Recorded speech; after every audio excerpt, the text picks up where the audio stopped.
Hello po! Welcome to Mercado Diaries. And ngayon po, it's our second vlog. Isi-share ko po sa inyo ang aming timeline paano kami nakarating sa Canada. But before anything else, mga kapatid, isi-share ko muna ang verse from Jeremiah 29:11. And it says, "For I know the plans I have for you, declares the Lord, plans to prosper you and not to harm you, plans to give you hope and a future." Napakaganda po ng verse na yan, di ba? Isa po yun na paborito naming verse na nagagamit ko talaga, hindi lang ako, ng aking asawa at sa aming buong pamilya when applying and going here to Canada. Okay, so let's start. Actually po, 1 year na po kami dito sa Canada. But ngayon lang po ako nagka-time para i-share ang aming journey. So unang-una po, bakit kami nag-isip o nakapagplano ng Canada? It started in 2021 nung kausap namin yung aming friend, si Brother Edward Tria. Shout out to you, Brad. Kinausap namin siya February, March, April, yung makipag-usap lang. Na-curious lang kami sa applications nila. And all of a sudden, nag-isip kami mag-asawa na subukan natin mag-apply. But the problem there, sino ang mag-aral sa aming dalawa? Sa hindi niyo po alam, ako po ay plain housewife sa Dubai ng almost, specifically Sharjah, almost 15 years. So, parang kaduda-duda po sa VO or visa officer kung ako ang mag-aral. Yun ang nasa isip namin. So, we decided na yung asawa ko muna. Yun ang una namin ginawa, mga month of May or June. Tapos pangalawa, nag-isip kami na anong kurso ang kukunin niya. Kasi nag-decide na kami na siya. Pangalawa, anong kurso at anong school. So, nag-research ako, nag-emails ako sa mga different kinds of schools, different kinds of provinces. Di ko naman alam na napakalawak pala ng Canada. Akala ko magkapit-bahay lang yung mga bawat provinces dito. And then, after that, nag-email ako. The schools are very good also. Nag-email back naman sila. Unang-una, ang i-prepare talaga natin is yung willing and ready ba tayo to go to school. So, nakatanim na po yun sa isip ng asawa ko na siya na ang mag-aral. And after na nakaselect na kami ng school, nanghingi kami ng mga letter of acceptance. Sa susunod po na mga vlog, i-explain ko po yun paano at sino po ang tumulong sa amin. And after that, nung na-receive na namin ang letter of acceptance, nagbayad na kami agad ng tuition fees and nag-start na ng processing. So, habang nag-start, may timeline din po yun. Ilang days lang ang dapat isusubmit mo na ang mga documents. So, kinuha namin from high school, yung ating diploma, yung Form 137, transcript of records from high school, college, and even, ang pinaka-importante po, para hindi na po tayo mag-IELTS, ay yung ating Certificate of English as Medium of Instruction. And after that, na okay na po ang lahat, naggawa po ako ng mga, since ako po ay nasa bahay, ang aking asawa noon ay nagtatrabaho, so gumagawa po ako ng letter of intent as OWP and international student ng asawa ko. Ginagawa ko rin po yung statement of purpose. Bakit ka mag-aral? Bakit ka pupunta dito? Bakit kasama ang asawa? Bakit kasama ang mga anak? And yung letter din po ng mga bata. Kasi we have 2 kids who is 17 years old and 13 years old. So, 4 po kami. Meaning, an application of family of 4. Okay. So, mga August, September, ganun po ang timeline.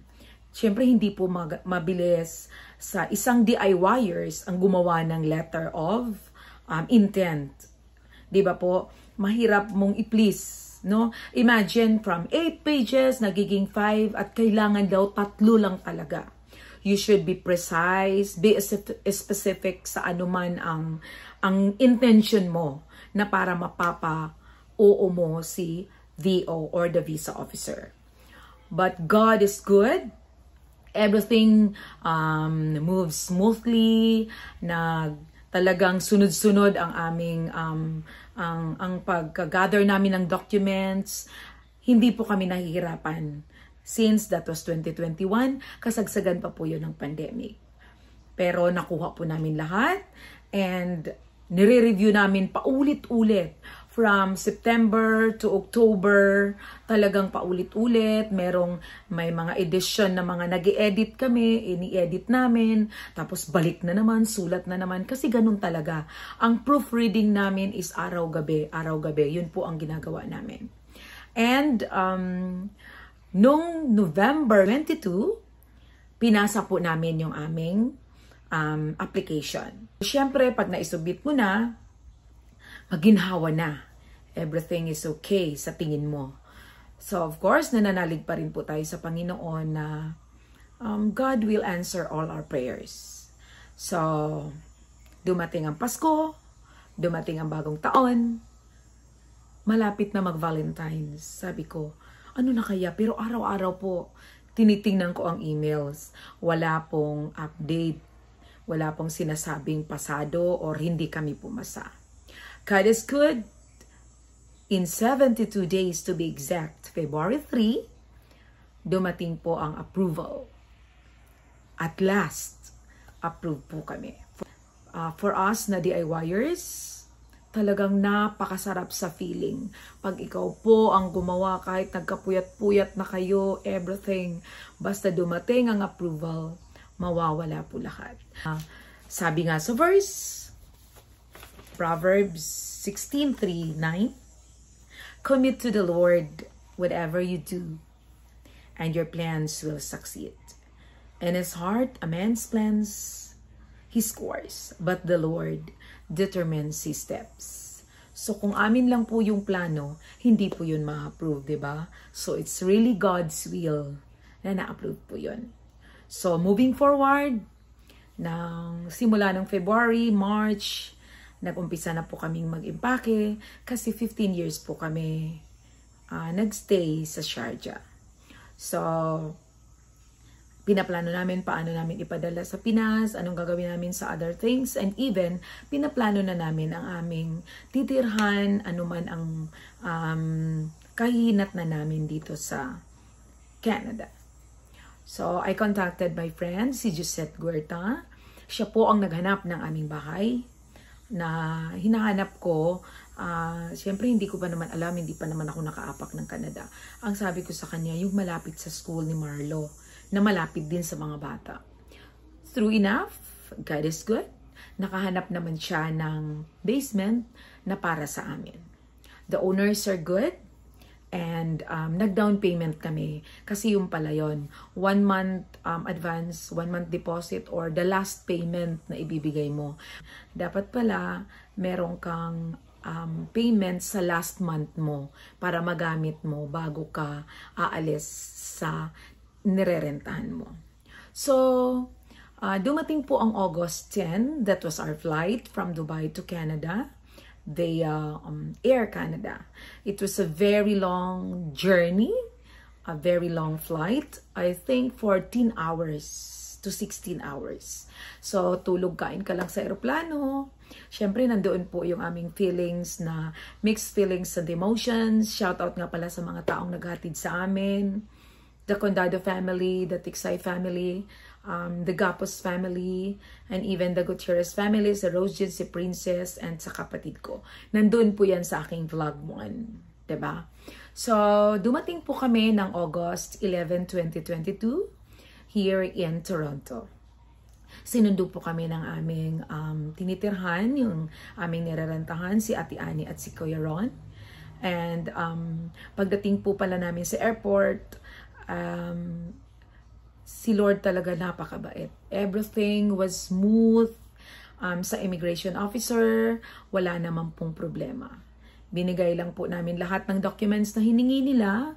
Unang-una, hiningi yung study permit ng asawa ko, even yung aking working permit, even for the kids. And that's it. Tinanong lang kami anong school, ilang taon yung course, at yung asawa ko po palang tinanong, and that's it. And we are good to go. After that, during our first day, unang-una po naming inasikaso ay yung aming SIM card. Kasi mahirap po na wala tayong SIM card, di ba? And nag-grocery kami, nag-prepare kami for our sa tinitirhan. And God is good. Nakastay po kami doon ng almost a year sa basement na yon. Ang the rest po ng aming journey, ikikwento ko po sa next vlog. Kung paano po, saan po kami nagsimula at bakit po nag-student visa ang aking asawa who is 50 years old. Ako po is 49 years old, nag-open working permit at we have our 2 kids, 17 and 13. Bakit nga po ngayon lang kami nag-isip mag-Canada? Is it worth it? Hindi pa ba huli ang lahat na bakit kami nandito?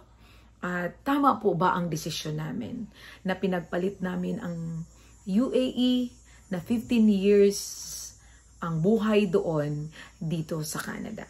So for now, ito lang po muna ang aking vlog number 2. And thank you for watching. And I hope may natutunan kayo sa pag-share ko ng aming timeline. Bago po ang lahat, always remember to stay happy and God bless po sa ating lahat. Till next video, bye for now!